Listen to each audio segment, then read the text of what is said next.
big.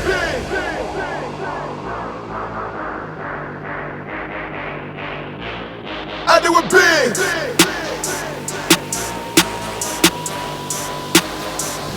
Yeah, I do it big, big, big. Say it again. I do it big, big, big. I'm coming to win. I do it big, big, big. Say it again. I do it big. All right, legends, on this video, we have one hell of a Ram 3500 to go through. Brendo, what's this customer got on the back, mate? This thing's sporting a GT Plus with a few upgrades in this very nice red. So let's get into it. Mate, absolute rig of a car, this thing, and it's got a full air ride system, so stay tuned. Let's get stuck into it.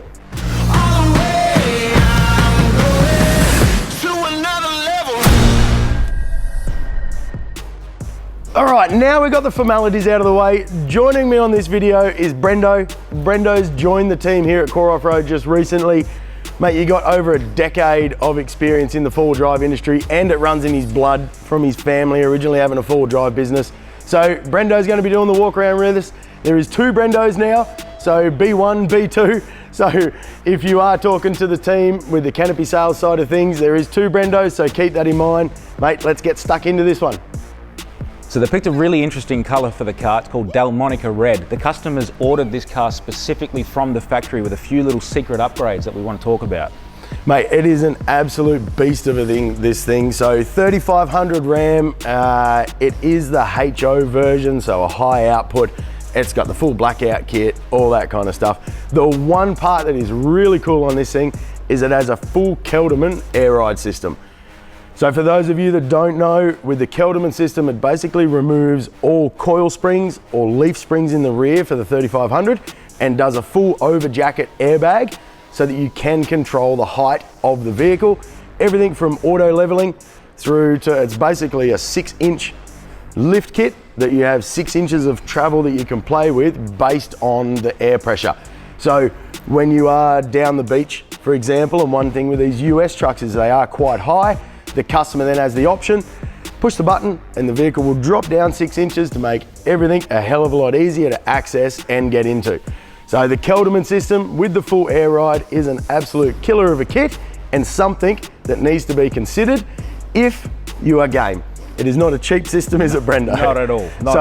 It's not a cheap system and it is not for the faint-hearted, but if this is your dream vehicle and the one car that you are going to keep forever, it definitely is something to consider.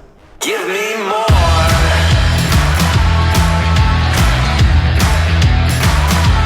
Give me more.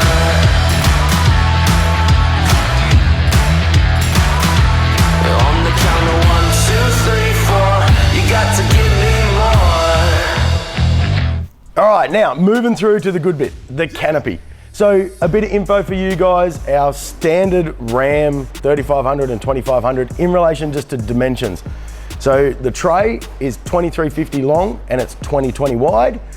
The canopy is 2050 long and 1080 high overall. So a few standard dimensions.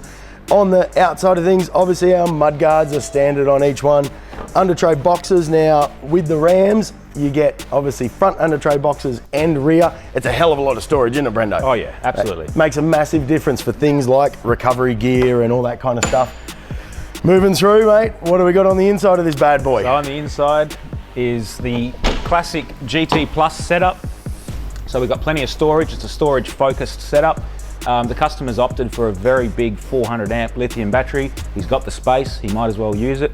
Alongside that is that 2000 watt 80 amp inverter charger. So you can new Enerdrive one, yeah. Yep, so you can plug your coffee machine and all that sort of stuff into it, but you can also plug the vehicle into 240 volt, charge it up whilst you're sitting at the caravan park.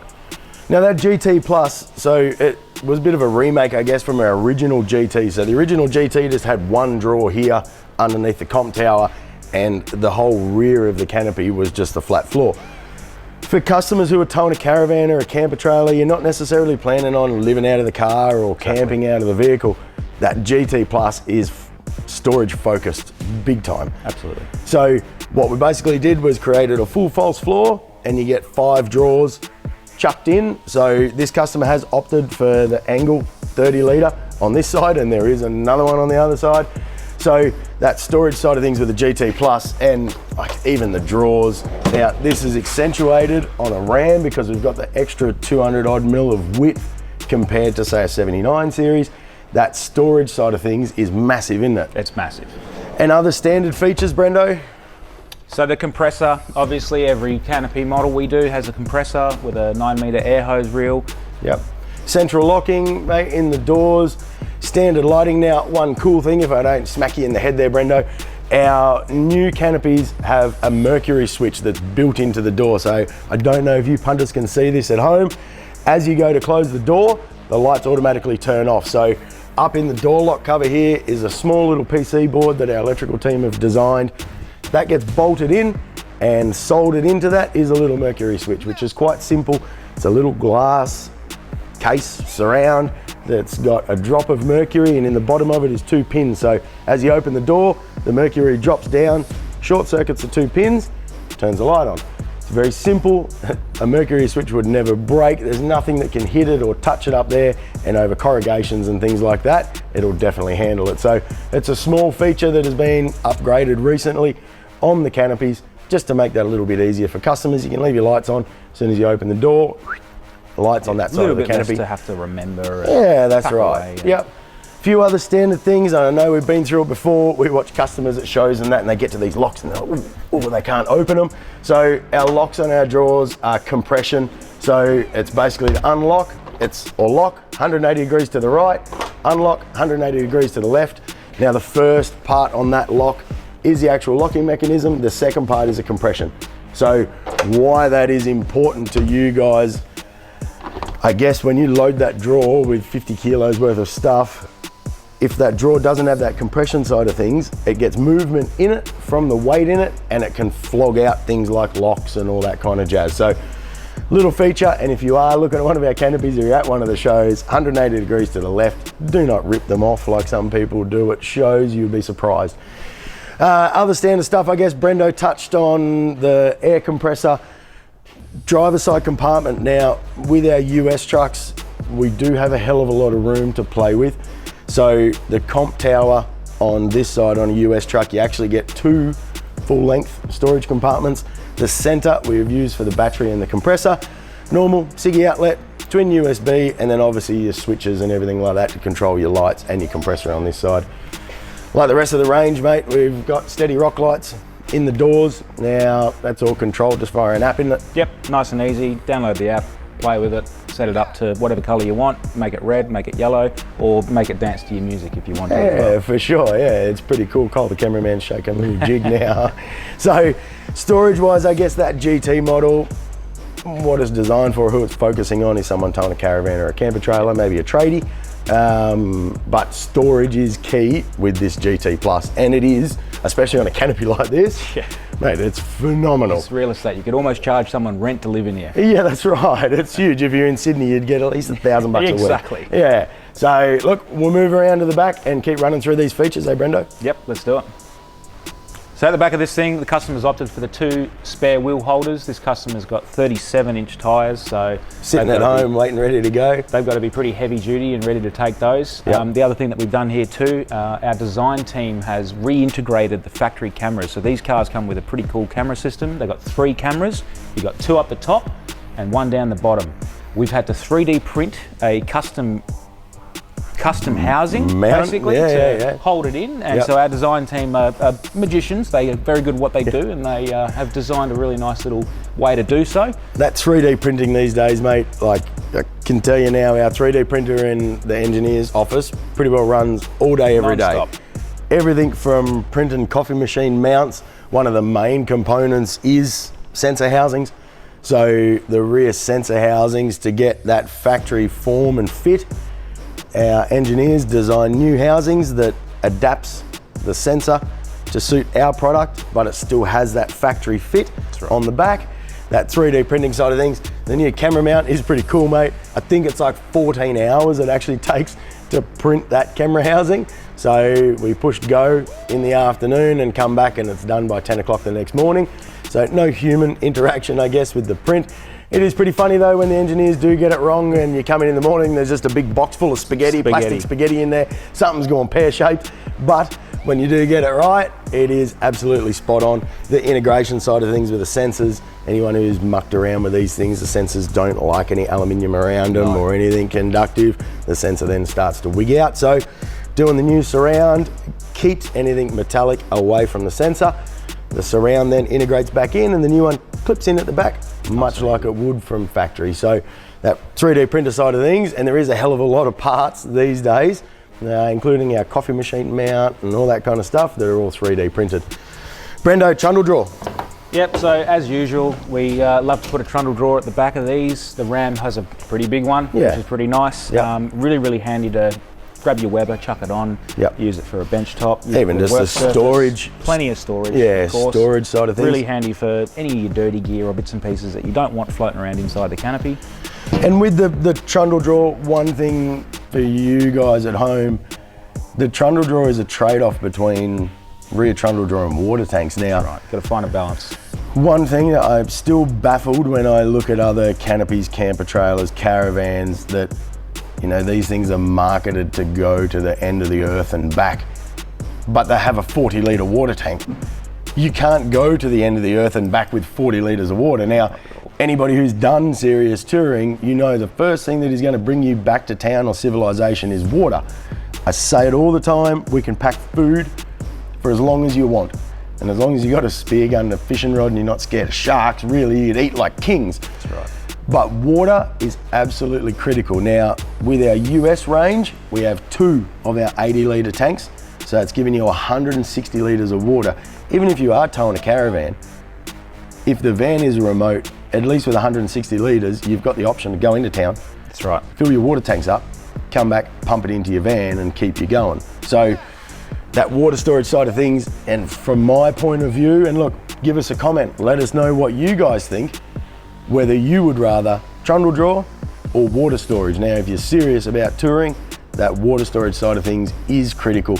So I know what I would rather, and that's why our range have the twin tanks. My car's got 160 litres in it, and it is absolute pisser. You cannot carry enough water with you.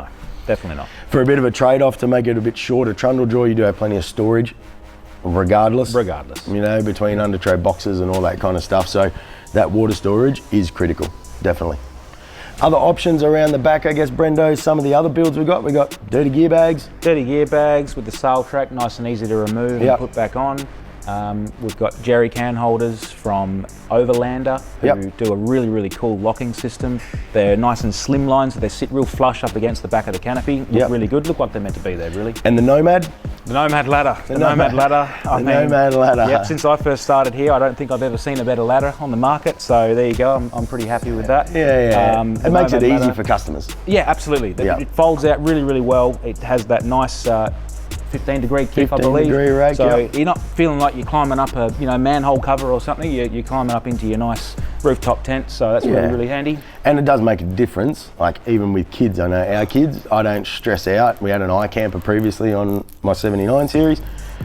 I was always worried about the kids going up and down the ladder. With that Nomad that's on the back of ours, the kids are fine. I don't have to stress out about them trying to climb in or out. That's also, and for the wiser generation, it does make a hell of a difference having that Nomad ladder, that if you do need to get down in the middle of the night or what have you, it's got lights integrated into it, it's got a handle, it's got absolutely everything. So for any of the people who were hesitant on going a rooftop tent because they didn't want the ladder, that Nomad, it just makes it a lot more comfortable for you. Hence why it's called a Nomad. It's literally designed for grey Nomads, that's all. So people who want to go a little bit further with their vehicle but don't want to sleep in a swag, but they are hesitant to climb up a normal standard rooftop tent ladder, it makes a hell of a difference. The wider treads, the deeper treads, so you've actually got decent footing. And the U-deck on top of the treads gives you a bit of traction. It's not like you're standing on a rough piece of alley 5 o'clock in the morning when it's freezing cold and it hammers your feet, that's all. So few extra options, guys. There is more information in some of our other videos as well. So what do you reckon? Keep moving around the other side? Let's do it.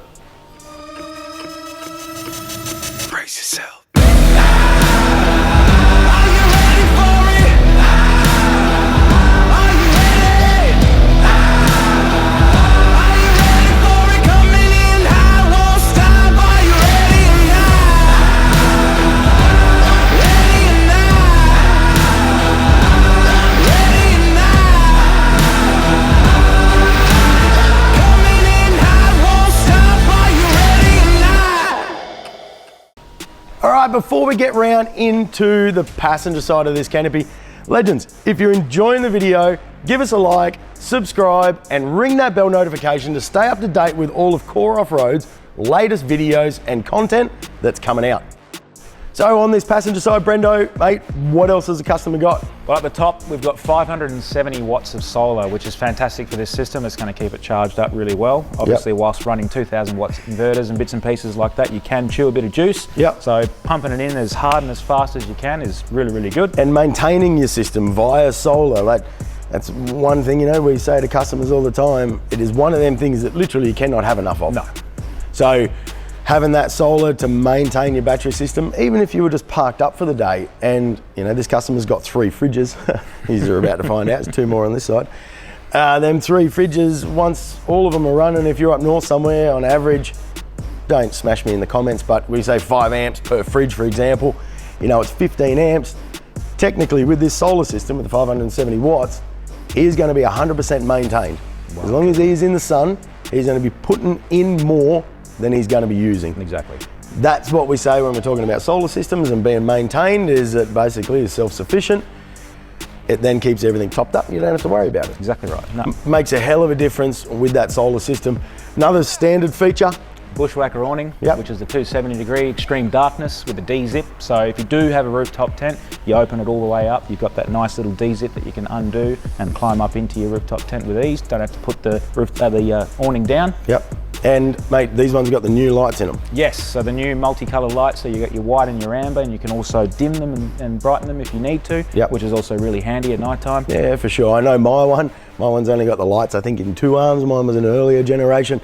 So having the lights in the awning, and like I can see them behind there at the moment, our team go through and actually hardwire these things so that there's no plugs or anything like that. There's basically a switch.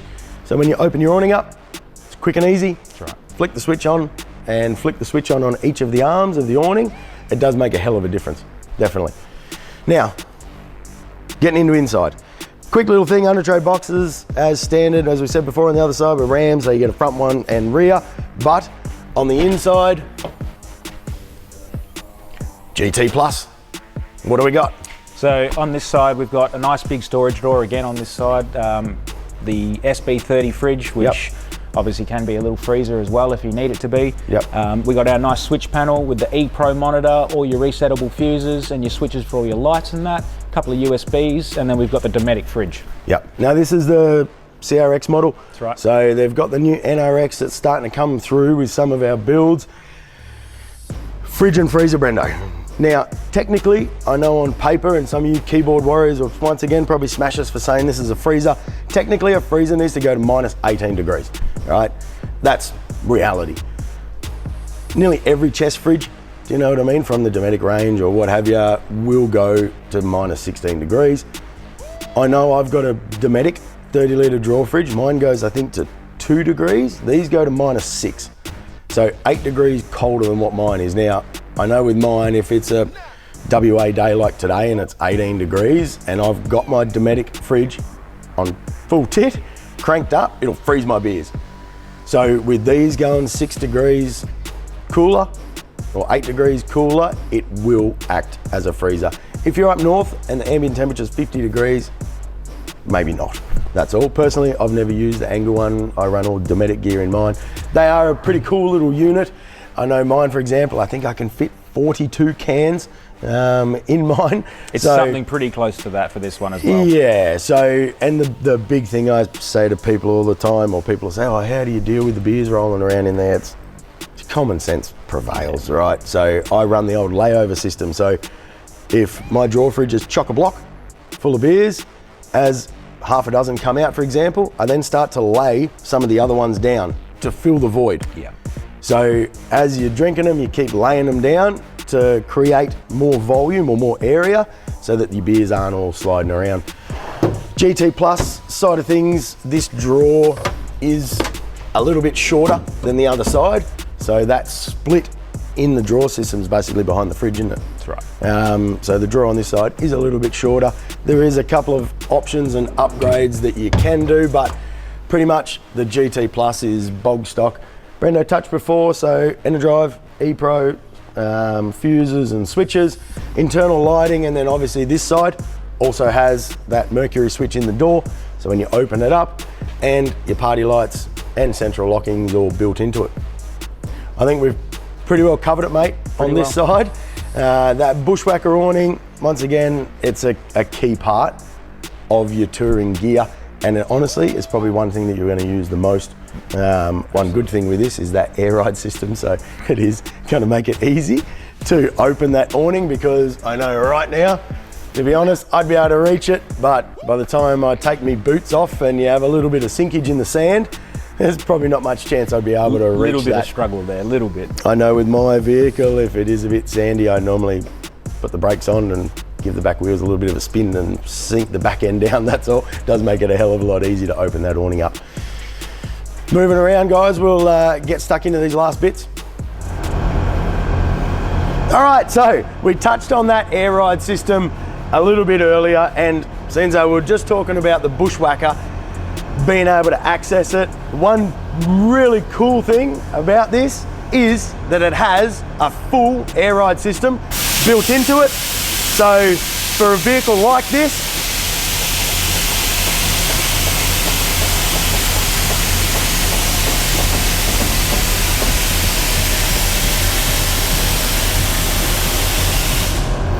being able to drop that down 8 inches is absolutely wicked. I don't feel so short anymore. Yeah, look, it's now a normal canopy. That's right. So being able to do that at the beach and drop things down does make it a hell of a lot easier, and it does go back up pretty quick. So it's got air tanks built into it and a compressor and all that kind of stuff. So I don't know if you can travel around, Brendo, at this height, but as a touring rig and sitting there at the beach, does make things like getting to the fridge and all that kind of stuff a hell of a lot easier. Once I said before, not for the faint-hearted. It isn't a cheap exercise to go through and do this full Kelderman kit, but if you have the pennies in the bank to do it, it is something definitely to consider. Absolutely. So have a chat to the team. That's all about whether you want a full Kelderman kit in your new US truck. All right, legends, I hope you enjoyed the video. It has been an absolute cracker of a Ram 3500, this thing. And if you guys want to see some more Ram builds, you can click on this link here, or if you want to see some other builds, you can click on this link down here. Thanks for tuning in.